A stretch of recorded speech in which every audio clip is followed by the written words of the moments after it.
The Premature Burial, Edgar Allan Poe. There are certain themes of which the interest is all-absorbing, but which are too entirely horrible for the purposes of legitimate fiction. These the mere romanticist must eschew, if he do not wish to offend or to disgust. They are with propriety handled only when the severity and majesty of truth sanctify and sustain them. We thrill, for example, with the most intense of pleasurable pain over the accounts of the passage of the Beresina, of the earthquake at Lisbon, of the plague at London, of the massacre of St. Bartholomew, or of the stifling of the 123 prisoners in the Black Hole at Calcutta. But in these accounts it is the fact, it is the reality, it is the history which excites.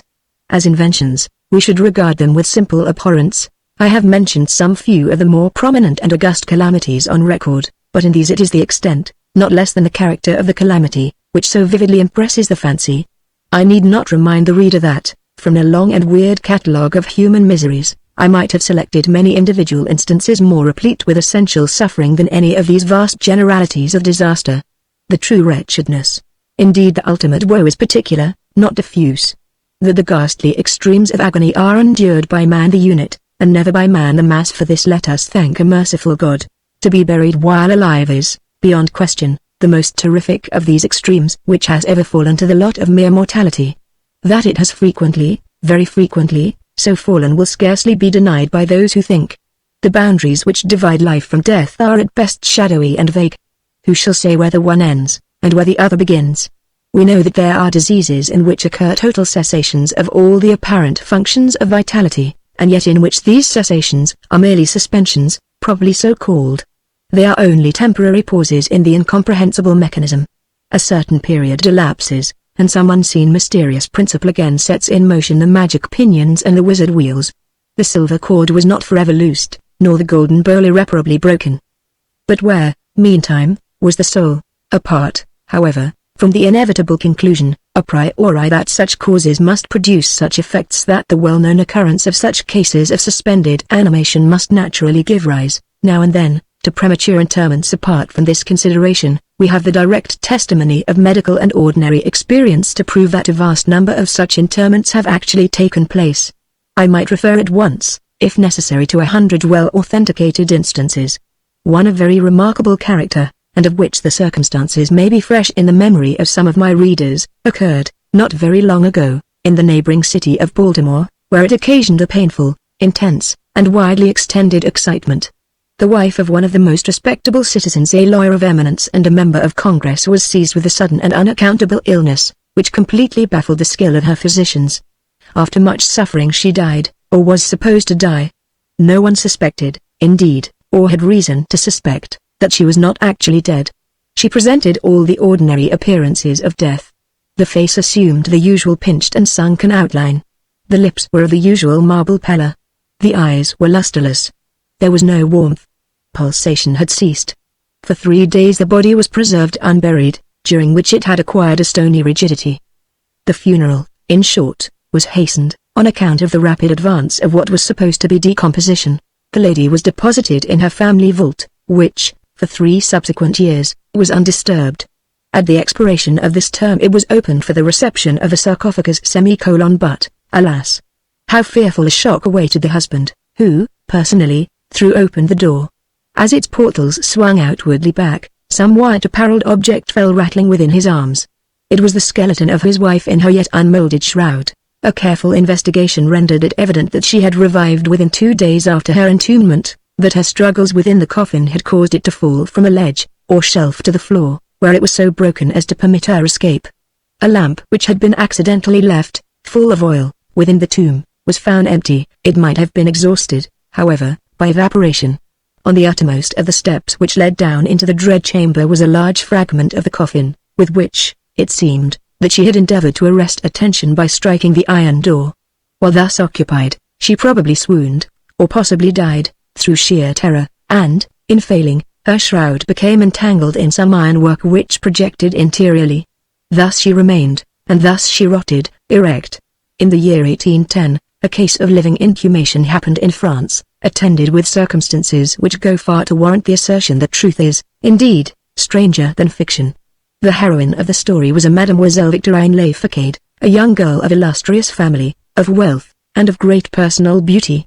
Among her numerous suitors was Julien Bossuet, a poor littérateur, or journalist of Paris. His talents and general amiability had recommended him to the notice of the heiress, by whom he seems to have been truly beloved, but her pride of birth decided her, finally, to reject him, and to wed a Monsieur Inel, a banker and a diplomatist of some eminence. After marriage, however, this gentleman neglected, and, perhaps, even more positively ill-treated her. Having passed with him some wretched years, she died, at least her condition so closely resembled death as to deceive everyone who saw her. She was buried not in a vault, but in an ordinary grave in the village of her nativity. Filled with despair, and still inflamed by the memory of a profound attachment, the lover journeys from the capital to the remote province in which the village lies, with the romantic purpose of disinterring the corpse, and possessing himself of its luxuriant tresses. He reaches the grave. At midnight he unearths the coffin, opens it, and is in the act of detaching the hair, when he is arrested by the unclosing of the beloved eyes. In fact, the lady had been buried alive. Vitality had not altogether departed, and she was aroused by the caresses of her lover from the lethargy which had been mistaken for death. He bore her frantically to his lodgings in the village. He employed certain powerful restoratives suggested by no little medical learning. In fine, she revived. She recognized her preserver. She remained with him until, by slow degrees, she fully recovered her original health. Her woman's heart was not adamant, and this last lesson of love sufficed to soften it. She bestowed it upon Bossuet. She returned no more to her husband, but, concealing from him her resurrection, fled with her lover to America. 20 years afterward, the two returned to France, in the persuasion that time had so greatly altered the lady's appearance that her friends would be unable to recognize her. They were mistaken, however, for, at the first meeting, Monsieur Inel did actually recognize and make claim to his wife. This claim she resisted, and a judicial tribunal sustained her in her resistance, deciding that the peculiar circumstances, with the long lapse of years, had extinguished, not only equitably, but legally, the authority of the husband. The chirurgical journal of L'Obsèque, a periodical of high authority and merit, which some American bookseller would do well to translate and republish, records in a late number a very distressing event of the character in question. An officer of artillery, a man of gigantic stature and of robust health, being thrown from an unmanageable horse, received a very severe contusion upon the head, which rendered him insensible at once. The skull was slightly fractured, but no immediate danger was apprehended. Trepanning was accomplished successfully. He was bled, and many other of the ordinary means of relief were adopted. Gradually, however, he fell into a more and more hopeless state of stupor, and, finally, it was thought that he died. The weather was warm, and he was buried with indecent haste in one of the public cemeteries. His funeral took place on Thursday. On the Sunday following, the grounds of the cemetery were, as usual, much thronged with visitors, and about noon an intense excitement was created by the declaration of a peasant that, while sitting upon the grave of the officer, he had distinctly felt a commotion of the earth, as if occasioned by some one struggling beneath. At first little attention was paid to the man's asseveration, but his evident terror, and the dogged obstinacy with which he persisted in his story, had at length their natural effect upon the crowd. Spades were hurriedly procured, and the grave, which was shamefully shallow, was in a few minutes so far thrown open that the head of its occupant appeared. He was then seemingly dead, but he sat nearly erect within his coffin, the lid of which, in his furious struggles, he had partially uplifted. He was forthwith conveyed to the nearest hospital, and was pronounced to be still living, although in an asphytic condition. After some hours he revived, recognized individuals of his acquaintance, and, in broken sentences spoke of his agonies in the grave. From what he related, it was clear that he must have been conscious of life for more than an hour, while inhumed, before lapsing into insensibility. The grave was carelessly and loosely filled with an exceedingly porous soil, and thus some air was necessarily admitted. He heard the footsteps of the crowd overhead, and endeavored to make himself heard in turn.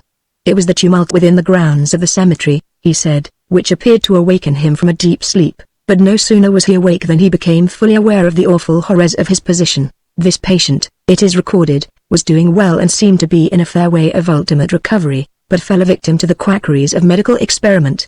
The galvanics battery was applied, and he suddenly expired in one of those ecstatic paroxysms which, occasionally, it superinduces.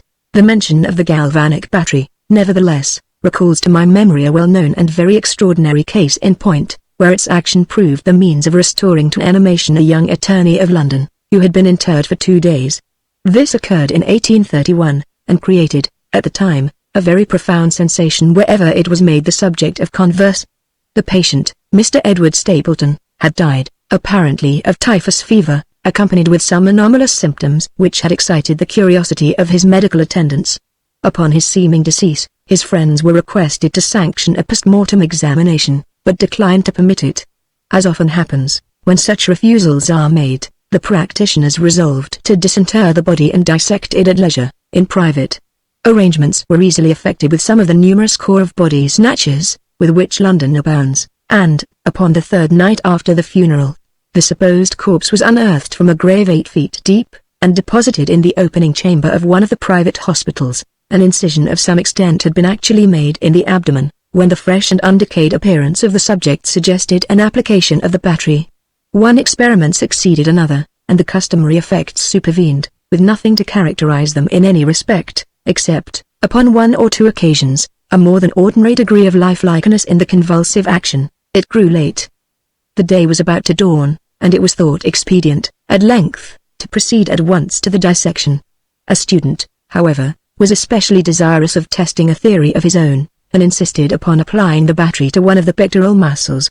A rough gash was made, and a wire hastily brought in contact, when the patient, with a hurried but quite unconvulsive movement, arose from the table, stepped into the middle of the floor, gazed about him uneasily for a few seconds, and then spoke.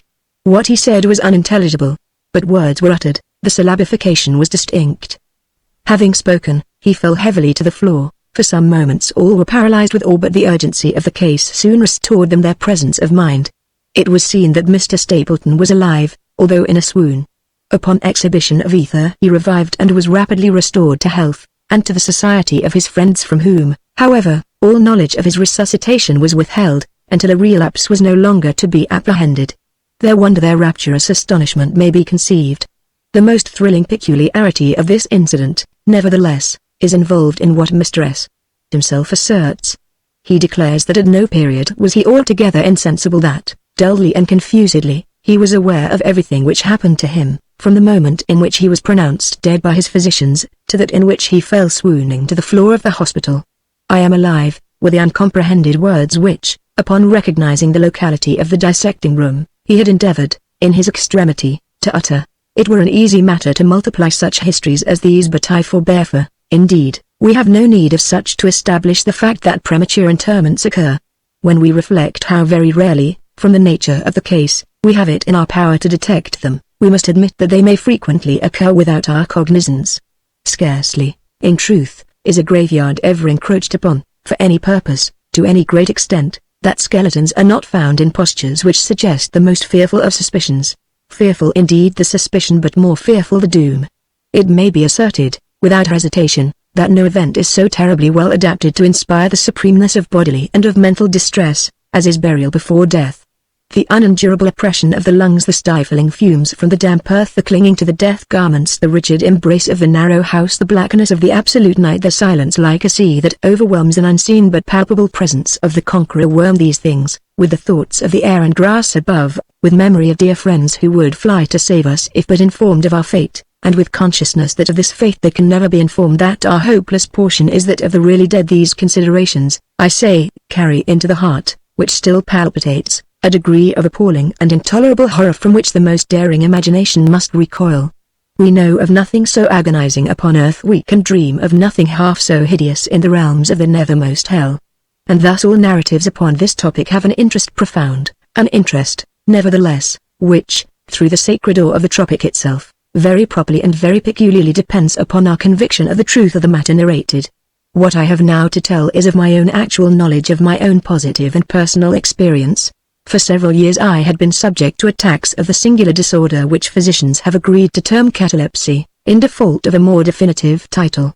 Although both the immediate and the predisposing causes, and even the actual diagnosis, of this disease are still mysterious, its obvious and apparent character is sufficiently well understood. Its variations seem to be chiefly of degree. Sometimes the patient lies, for a day only, or even for a shorter period, in a species of exaggerated lethargy. He is senseless and externally motionless, but the pulsation of the heart is still faintly perceptible, some traces of warmth remain, a slight color lingers within the center of the cheek, and, upon application of a mirror to the lips, we can detect a torpid, unequal, and vacillating action of the lungs.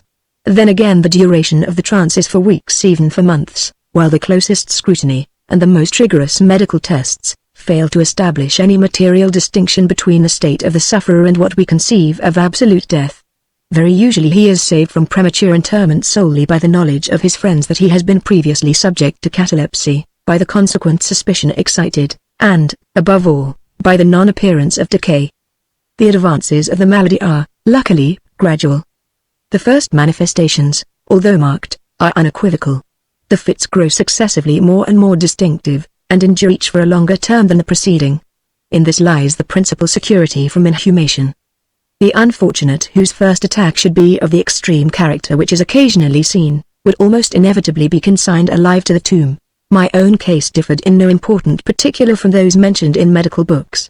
Sometimes, without any apparent cause, I sank, little by little, into a condition of hemi-syncope, or half-swoon, and, in this condition, without pain, without ability to stir, or, strictly speaking, to think, but with a dull lethargic consciousness of life and of the presence of those who surrounded my bed, I remained, until the crisis of the disease restored me, suddenly, to perfect sensation.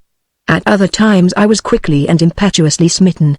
I grew sick, and numb, and chilly, and dizzy, and so fell prostrate at once. Then, for weeks, all was void, and black, and silent, and nothing became the universe. Total annihilation could be no more. From these latter attacks I awoke, however, with a gradation slow in proportion to the suddenness of the seizure. Just as the day dawns to the friendless and houseless beggar who roams the streets throughout the long desolate winter night, just so tardily, just so wearily, just so cheerily came back the light of the soul to me. Apart from the tendency to trance, however, my general health appeared to be good, nor could I perceive that it was at all affected by the one prevalent malady, unless, indeed, an idiosyncrasy in my ordinary sleep may be looked upon as superinduced. Upon awaking from slumber, I could never gain, at once, thorough possession of my senses, and always remained, for many minutes, in much bewilderment and perplexity. The mental faculties in general, but the memory in especial, being in a condition of absolute abeyance. In all that I endured there was no physical suffering but of moral distress and infinitude. My fancy grew charnel, I talked of worms, of tombs, and epitaphs. I was lost in reveries of death, and the idea of premature burial held continual possession of my brain. The ghastly danger to which I was subjected haunted me day and night. In the former, the torture of meditation was excessive; in the latter, supreme. When the grim darkness overspread the earth, then, with every horror of thought, I shook as the quivering plumes upon the hearse. When nature could endure wakefulness no longer, it was with a struggle that I consented to sleep, for I shuddered to reflect that, upon awaking, I might find myself the tenant of a grave. And when, finally, I sank into slumber, it was only to rush at once into a world of phantasms, above which, with vast, sable, overshadowing wing, hovered, predominant, the one sepulchral idea. From the innumerable images of gloom which thus oppressed me in dreams, I select for record but a solitary vision. Methought I was immersed in a cataleptic trance of more than usual duration and profundity. Suddenly there came an icy hand upon my forehead, and an impatient, gibbering voice whispered the word "arise." Within my ear, I sat erect. The darkness was total. I could not see the figure of him who had aroused me. I could call to mind neither the period at which I had fallen into the trance, nor the locality in which I then lay. While I remained motionless, and busied in endeavors to collect my thought, the cold hand grasped me fiercely by the wrist, shaking it petulantly, while the gibbering voice said again, "Arise." "Did I not bid thee arise? And who," I demanded, "art thou?" "I have no name in the regions which I inhabit," replied the voice, mournfully. "I was mortal, but am fiend. I was merciless, but am pitiful. Thou dost feel that I shudder. My teeth chatter as I speak, yet it is not with the chilliness of the night without end. But this hideousness is insufferable. How canst thou tranquilly sleep? I cannot rest for the cry of these great agonies. These sights are more than I can bear. Get thee up. Come with me into the outer night, and let me unfold to thee the graves. Is not this a spectacle of woe? Behold, I looked, and the unseen figure, which still grasped me by the wrist, had caused to be thrown open the graves of all mankind, and from each issued the faint phosphoric radiance of decay, so that I could see into the innermost recesses, and view the shrouded bodies in their sad and solemn slumbers with the worm. But alas! The real sleepers were fewer, by many millions, then those who slumbered not at all, and there was a feeble struggling, and there was a general sad unrest, and from out the depths of the countless pits there came a melancholy rustling from the garments of the buried. And of those who seemed tranquilly to repose, I saw that a vast number had changed, in a greater or less degree, the rigid and uneasy position in which they had originally been entombed. And a voice again said to me as I gazed, "Is it not so? Is it not a pitiful sight?" But, before I could find words to reply, the figure had ceased to grasp my wrist, the phosphoric lights expired, and the graves were closed with a sudden violence, while from out them arose a tumult of despairing cries, saying again, "Is it not so, God, is it not a very pitiful sight?" Fantasies such as these, presenting themselves at night, extended their terrific influence far into my waking hours. My nerves became thoroughly unstrung, and I fell a prey to perpetual horror. I hesitated to ride, or to walk, or to indulge in any exercise that would carry me from home. In fact, I no longer dared trust myself out of the immediate presence of those who were aware of my proneness to catalepsy, lest, falling into one of my usual fits, I should be buried before my real condition could be ascertained. I doubted the care, the fidelity of my dearest friends. I dreaded that, in some trance of more than customary duration, they might be prevailed upon to regard me as irrecoverable. I even went so far as to fear that, as I occasioned much trouble, they might be glad to consider any very protracted attack as sufficient excuse for getting rid of me altogether. It was in vain they endeavored to reassure me by the most solemn promises.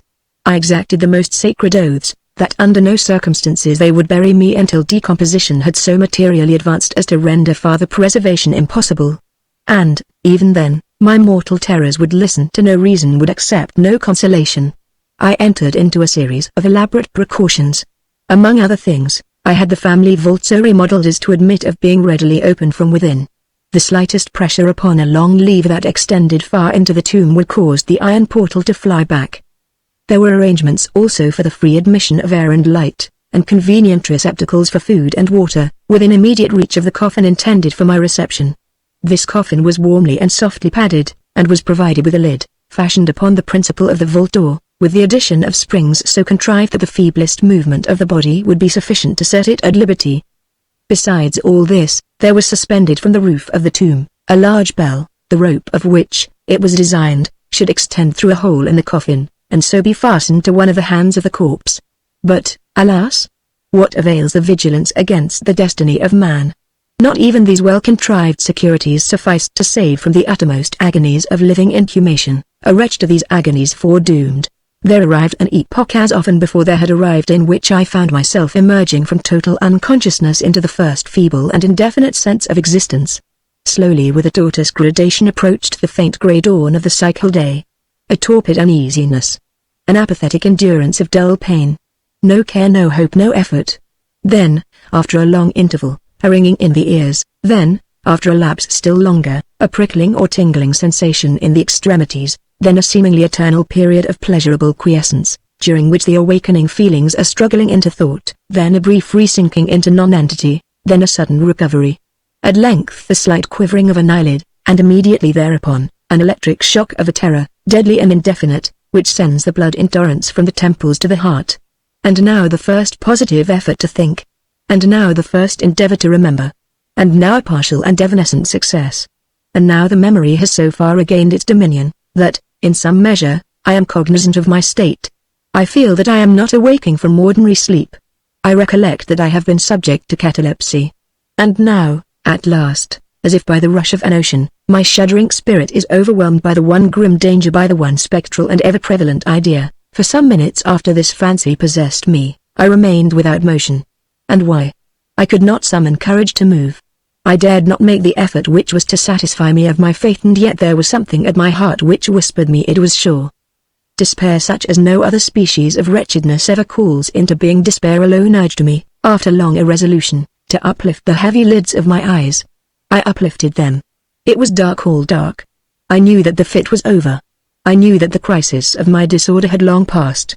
I knew that I had now fully recovered the use of my visual faculties, and yet it was dark, all dark, the intense and utter raylessness of the night that endureth forevermore. I endeavored to shriek, and my lips and my parched tongue moved convulsively together in the attempt, but no voice issued from the cavernous lungs, which, oppressed as if by the weight of some incumbent mountain, gasped and palpitated, with the heart, at every elaborate and struggling inspiration.